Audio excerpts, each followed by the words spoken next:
দেখি আজ আমার রাজপ্রাসাদে হইতে হইতে বাতাসগুলো এমন ভাবে হয়েছে কেন জনতা ধীরে ধীরে করে কিছু বলতে যাচ্ছে, আমি কিছুই বুঝতে পারছি না। আমার আকাশে বাতাস কেন এত আগুন লাগছে? অভিবাদন গ্রহণ করুন মহারাজ। সেনাপতি, আদেশ করুন মহারাজ। আমার যে আজ কিছু ভালো লাগছে না সেনাপতি। আমার উদাসীন মনটা জানো আজ বিপ্লব ঘটতে আমি কিছুই বুঝতে পারছি না। আমার যে আজ কি হলো? বলো সেনাপতি।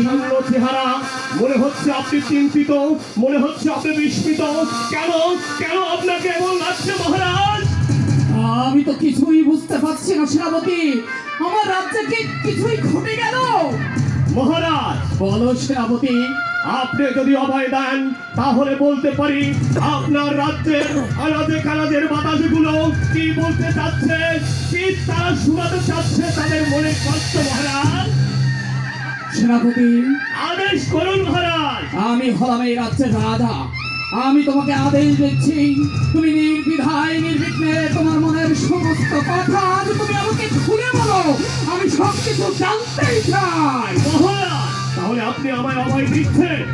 হ্যাঁ সেনাপতি, আমি তোমাকে অভয় দিলাম। তাহলে মহারাজ আমি বলছি আপনার রাজ্যের কিছু কুলুষিত ব্যক্তি যারা চায় আপনার এই রাজ্যটাকে কুলুষিত করতে, যারা চায় ভিনদেশীদের কাছে আপনার এই রাজ্যকে অপমান অপদস্থ করতে, কি বলছো সেনাপতি? তাদের মধ্যে রয়েছে সুবেদার মিনমিনে শাহজাহান, রয়েছে সেই কাঙ্ক্ষিত রোগ, তারপরে রয়েছে কায়েমি আঙ্গুল খান নায়ক সমাদার মিজানের, আরো রয়েছে কুরকুরের ইন্দাউল ওজিরের মহারাজ, রয়েছে হাবিলদার ওবাইদুর, রয়েছে হাবিলদার পেটকানা শাহজাহান। মহারাজ সেনাপতি, এবার আদেশ করুন। তাহলে তুমি এই সব কথাগুলো আমাকে এতদিন বলনি কেন সেনাপতি? আজ তুমি নির্দ্বিধায় নির্বিঘ্নে সব কথা আমাকে বলে দাও। আমি সবকিছু জানতে চাই। এই কুলুষিত ব্যক্তিরা এই রাজ্যে কি করেছে? আদেশ করুন মহারাজ। আপনি কি ভুলে গেছেন সেই যে মিনমিনে শাহজাহান সে চাচ্ছে আপনার সৈন্য সম্বাদের ছেড়ে এখানে থাবা ওখানে থাবা, তার পেটটাকে করতে চায় মহারাজের মতো। মহারাজ সেনাপতি, আদেশ করুন যারা। কি বলছো তুমি? আমি তো কিছুই শুনিনি আগে। মহারাজ বলো সেনাপতি, বলো। শুনে আপনি আজ বিরসিত হয়ে গেলেন। আপনি কি জানেন সেই রৌবের কথা, যে রৌব তার মনে করেন এক জীবনের চাইতে বেশি দায়িত্ব ভার গ্রহণ করেছে, এমনকি লাস্ট পর্যন্ত সে পার্শ্ববর্তী দেশ বিএসএফ এর 2 বছর দায়িত্ব পালন করেছে। মহারাজ সেনাপতি, শুধু তাই না, কিন্তু আপনার রাজ্যের পূজা আপনার সৈন্য সম্বর্ধনকে মানুষ বলে গণ্য করে না। সে এখন চ্যালেঞ্জের মুখে আছে। আমি বাংলার সুবেদার রোগ, বুঝতে পারছেন মহারাজ? না সেনাপতি না, আমি এসব কথা কিছুতেই মানতে পারছি না। আর আমি মানবো না। এক এক করে তুমি সমস্ত কলুষিত ব্যক্তির সমস্ত ইতিহাস তুমি আর আমার সামনে তুলে ধরো। আমি সব কিছু জানতে চাই। মহারাজ, আমি বলবো মহারাজ। আপনি কি জানেন যে হাবিলদার শাহজাহান তার আপনার যদি রাজপ্রাসাদে আসলে পর বুক ধরে পড়ে যায়, কিন্তু তাকে যখন রাজ্যের দায়িত্ব পালন করতে পাঠানো হয় মহারাজ, তখন দেখবে তার হিংস ছাড়া সেই সৈন্য সম্পাদককে শুধু সারাদিন বিরক্ত আর কুশলিত কথা বলতে থাকে। তারই সাথে রয়েছে হাবিলদার ওবাইদুর কম নয় মহারাজ। সেনাপতি, তাহলে আমার এই রাজ্যে একের পর এক কলুষিত কাজ ঘটে যাচ্ছে। তাহলে কি আমি এই রাজ্যে কোনো ভালো কাজ করিনি? পোস্টটাকে মাফ করবেন মহারাজ। আপনি কে করে ভাবলেন এই সামান্য কিছু কুলুষিত ব্যক্তি আপনার রাজ্যকে ধ্বংস করে দিবে? এই রাজ্যকে মাথা উঁচু করিয়ে দেওয়ার জন্য অনেক লোক রয়েছে মহারাজ। কেন আপনি চিন্তিত হবেন মহারাজ?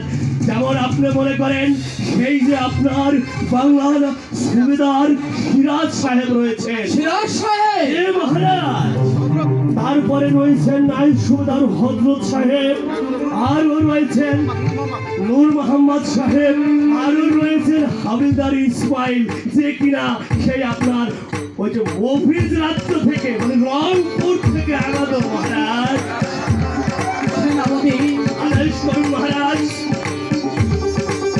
তাহলে মহারাজ আপনি যখন শুনতে চেয়েছেন শুনেন, এই সুদান সিরাজ আপনার রাজ্য থেকে, আপনার রাজপ্রাসাদ থেকে, অন্য দেশ থেকে কোন আগমন যে মেহমান আসে তাদেরকে এমন ভাবে অন্ন পূর্ণ দিয়ে তাদের পেট ভরিয়ে দেয় মহারাজ, তাদের দুঃখ কষ্টকে ভরিয়ে দেয়। সেনাপতি মহারাজ সেনাপতি আদেশ করুন। আমার রাজ্যে এত কাজ ঘটে গেল, এত অঘটন ঘটে গেল, তাহলে আমার রাজপ্রাসাদের কি হাল হয়েছে? মহারাজ আপনি যখন আজ নির্ভয় দিয়েছেন তাহলে বলছি শুনুন। হ্যাঁ বলো মহারাজ, সেনাপতি বলো, তুমি নির্ভয়ে বলো। আমি আবারও বলছি, আমি এই রাজ্যের রাজা, আমার উপরে সমস্ত দায়ভার কাঁধে নিয়ে আর আমি সিংহাসনে বসে তোমাকে হুকুম করছি। সমস্ত কুলুষিত ব্যক্তি, ভালো ব্যক্তির সব ঘটনা তুমি আমাকে বলো।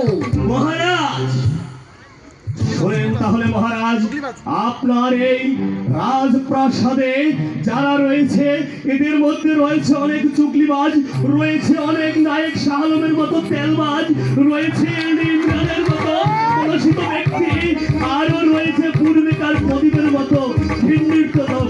তারা সবসময় আপনি তাদেরকে আপনার পাশে দাঁড় করিয়েছেন। কি বলছো সেনাপতি? তারা সব সময় বিষ মাখা তীর নিয়ে সুযোগের অপেক্ষায় থাকে, কখন এগুলো নিক্ষেপ করবে, কখন আপনার রাজ্যকে তারা ধ্বংস করবে। তারা চাচ্ছে আপনার এই রাজপ্রাসাদ যেন ভালোভাবে না চলে। তারা কিন্তু এখানে মীর জাফরের ভূমিকা পালন করে মহারাজ। রাজপ্রসাদ একই শোনালে সেনাপতি, তুমি একই শোনালে। আমি তো কখনো এটা চাইনি। আমি তো চেয়েছিলাম সততা ও নিষ্ঠার সাথে আমার এই রাজ্য পরিচালনা করে সমস্ত সৈনিকদের সুখ দুঃখ হাসি কান্না সবকিছু ভাগ করে সততাই। মহারাজ আপনি কি ভুলে গেছেন এই সেই যে শালম অন্য রাজ্য থেকে আপনার রাজপ্রাসাদে এসেছিল, তখন শিশু ছিল অবলা শিশুর মতো, কিছুই বুঝতো না। আর যখন তাকে দায়িত্ব দেওয়া হলো তার আসল রূপ, সে কেমন কথা বলে, সবকিছু পরিবর্তন হয়ে গেছে মহারাজ।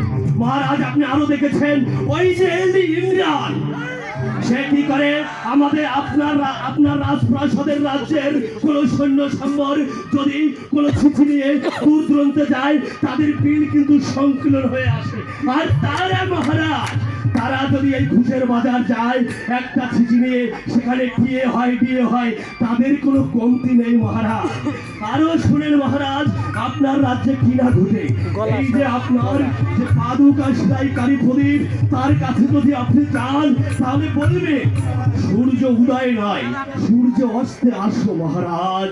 সেনাপতি আদেশ করেন মহারাজ। এসব কথা তুমি আমাকে আগে বলনি কেন? মহারাজ বলো সেনাপতি। সাধানকে দেখো। মহারাজ বলো সেনাপতি। কে কে ওখানে? মহারাজ আমাদের গোপন বার্তা কে ওখানে লুকিয়ে লুকিয়ে শুনছে? তুমি দেখো সেনাপতি। মহারাজ ওখানে হাবিলদার শাহজাহান এসেছে মহারাজ। শাহজাহান শাহজাহান শাহজাহান শাহজাহান, এই শাহজাহান নাম শুনতে শুনতে আমি অদিষ্ট হয়ে যাচ্ছি। পিটিতে গেলে শাহজাহান, ধরিয়ে গেলে শাহজাহান, খেলে গেলে শাহজাহান। কে শাহজাহান? আমি শাহজাহানকে নিজে সহজকে দেখতে চাই। হাজির করো শাহজাহানকে। উজিরে আজম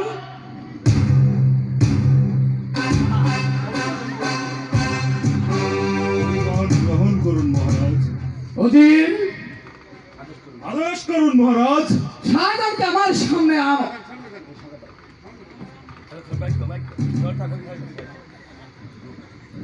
সেনাপতি এই কি সেই শাহজাহান? জি মহারাজ, এই হইল সেই শাহজাহান যার কিনা পেট কাটা বুক কাটা। সে যদি আপনার রাজপ্রাসাদে থাকে কিচ্ছু বুঝে না, যখন তাকে আপনার রাজ্য ভার দেখাশোনার জন্য পাঠান, তখন তার রূপ দেখলে মহারাজ মনে হচ্ছে সে এইখানকার রাজা বনে যায় মহারাজ। সেনাপতি আদেশ করুন মহারাজ। এর আগে কি আমার এই বার্তা তুমি এই দ্বারে দ্বারে পৌঁছে দিয়া শুনে আমার সমস্ত রাজ্যে দ্বারে দ্বারে এরা কি শুনিনি হাবিলদার সেই মুক্তারের কথা, যে মুক্তার গাছের একটা রুকি থেকে 7টা ভাগে ভাগ করেছিল, একটা মাংসকে টুকরো টুকরো করেছিল, বিনা কারণে বিনা কাজে গাড়ি নিয়ে বয়সী গেছিল, বিভিন্ন ধরনের কাজ অন্য কাজ করছিল, বিভিন্ন সৈনিকদের নামে বোমাকাশি করছিল। এটাকে শুনেনি সূচনা। মহারাজ, আপনি কেন মুক্তারের কথা বলছেন? এই শাহজাহানকে যেদিন কয়েকদিনের জন্য আপনার রাজপ্রাসাদের অন্য অর্থালয় রেখেছিলেন, তখন তিনি করেছিল 1 রুটিকে 7টি টুকরো, উনি করেছিল মাংসের বিস্কে ছোট, উনি করেছিল মাছের বিস্কে ছোট, উনি চা। আপনার রাজপ্রাসাদের সৈন্য সম্ভারে যেন দুর্বল হয়ে যায় মহারাজ। সেনাপতি, আদেশ করুন মহারাজ। শুধু মুক্তার নয়, শুধু শাহজাহান নয়, আমার এই রাজপ্রাসাদ থেকে শুরু করে রাজ্য পর্যন্ত এই রাজ্যের ভিতরে যদি এমন কোনো পরিশুদ্ধ ব্যক্তি থেকে থাকে, তাদেরকে তুমি সকলকে চিহ্নিত করে একটা তালিকা আমার কাছে জমা দাও। কাল সূর্য উদয় হওয়ার আগে তাদেরকে আমি মনপুর থেকে মুন্সিপালে নিক্ষেপ করবো। আর জয় হুকুম মহারাজ। সেনাপতি, এই শাহজাহানের মুখ আমি আর দেখতে চাই না, আমার সামনে থেকে তুমি দূর করে দাও। ওজিরে আজম, তুমি শাহজাহানকে নিয়ে চলে যাও। মহারাজ, বলো সেনাপতি। এই শয়তান, তোর এই রাজপ্রাসাদে থাকার কোনো অধিকার নাই। সেনাপতি, আদেশ করুন মহারাজ। একটার পর একটা কলুষিত কাজ শুধু ঘটে যাচ্ছে, তাহলে কি এটা আমার ব্যর্থতা?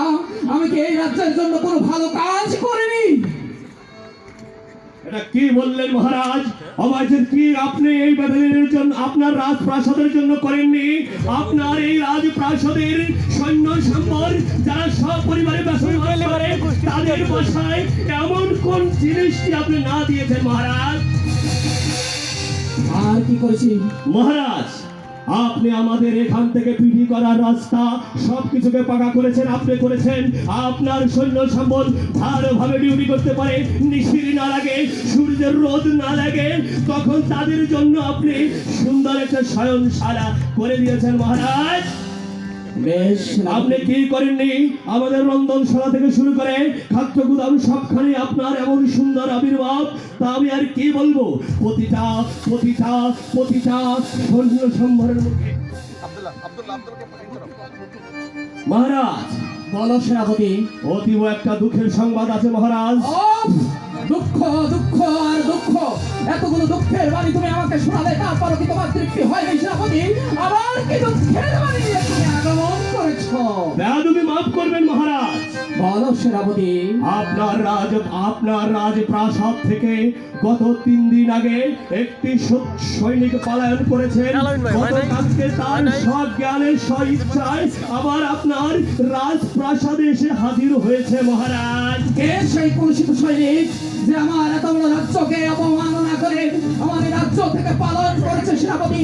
সেই সৈনিককে আমি নিজ চোখে দেখতে চাই, হাজির করো।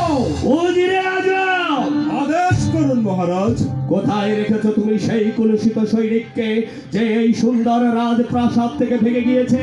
এই রাজপ্রাসাদের মান সম্মান ক্ষয়ী করার জন্য যে সৈন্য সর্বদা প্রস্তুত থাকে, তাকে নিয়ে আসো এই রাজদরবারের সামনে মহারাজ। এই শয়তান, বলো সেই। এই সৈনিক,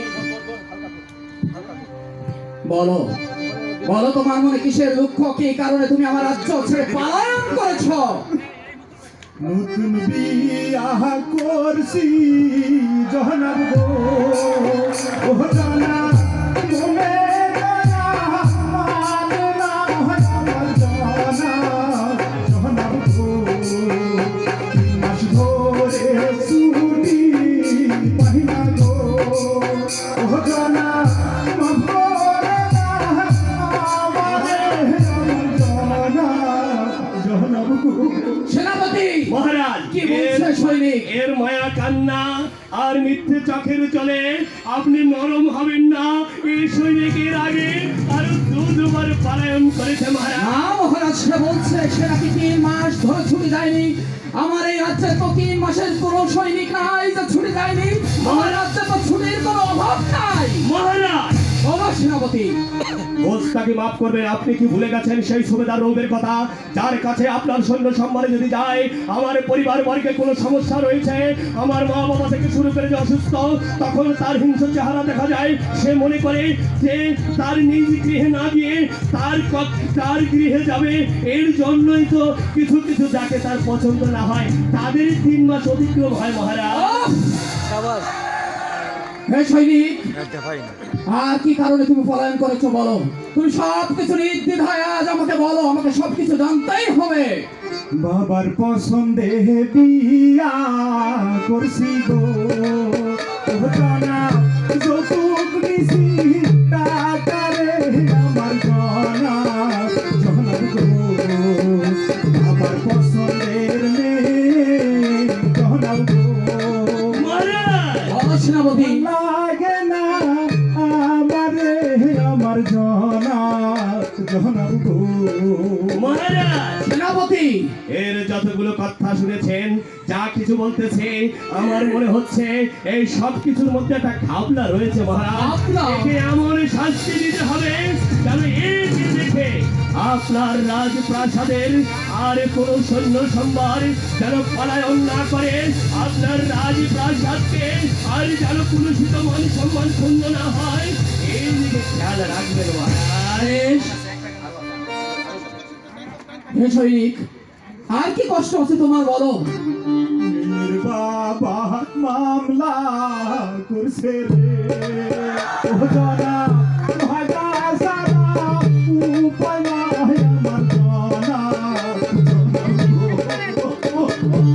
মহারাজ বলো সেনাপতি। আমি তবে আগেই বলেছিলাম, আপনার এই সৈন্য সে শুধু মিথ্যা কথা, মিথ্যা কান্না আর চোখের অশ্রু দিয়ে আপনার হৃদয় নরম হৃদয়কে আরো নরম কোমল করে তার স্বার্থ হাসিল করতে চায় মহারাজ। বেশ সেনাপতি, বেশ। তবে তবে তুমি গুপ্তচর নিয়োগ করো, এই গুপ্তচরের মাধ্যমে কতটুকু সত্যতা যাচাই করো, আর গুপ্তচর আমার রাজ্য প্রাসাদ থেকে শুরু করে রাজপ্রাসাদ পর্যন্ত সব জায়গায় গুপ্তচর বাইরে দাও।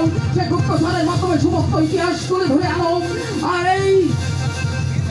এই প্রহরীকে তুমি অন্ধ মহলে নিক্ষেপ করো। মহারাজ, বলো সেনাপতি। আমি আরো একটা কথা ভুলে গিয়েছিলাম, আপনার এই রাজপ্রাসাদে যারা চেনেন এই রাজ্য, চেনেন এই রাজপ্রাসাদের খুঁটি খুঁটি, তারা নতুন এসেই আপনার এই রাজপ্রাসাদে দায়িত্ব ভার গ্রহণ করতেছে। আরো রয়েছে যারা মনে করেন এক একটা অফার ধরে, বাংলালিং এর অফার ধরে বসে আছে মহারাজ, তারা কিন্তু যে বসেছে আর তাদের নিচের থেকে ওই চেয়ার কিন্তু সরতেছে না। আর কিন্তু মহারাজ, যাই হোক, এই সৈন্যকে আপনি অন্ধকার নিক্ষেপে করে দেন কারাগারে মহারাজ। বেশ, এই শূন্য যাও, এই শূন্য যে অপরাধ করেছিল একে এমন সাজা দেব, এর দেখা দেখি যেন আর কোন শূন্য নেও পলায়ন না করে। সেনাপতি, এই শূন্যকে তুমি অন্ধ মহলে নিক্ষেপ করে দাও।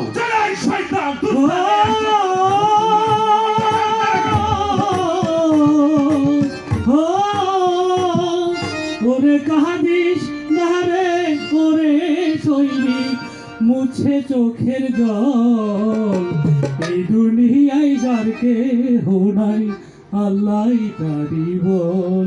ওরে কাহাদিস না রে ওরে সৈনিক, মুছে চোখের জল, এই দুনিয়ায় যার কেহ নাই আল্লাহ তারি বল, এই দুনিয়ায় যার কেহ নাই আল্লাহ তারি বল।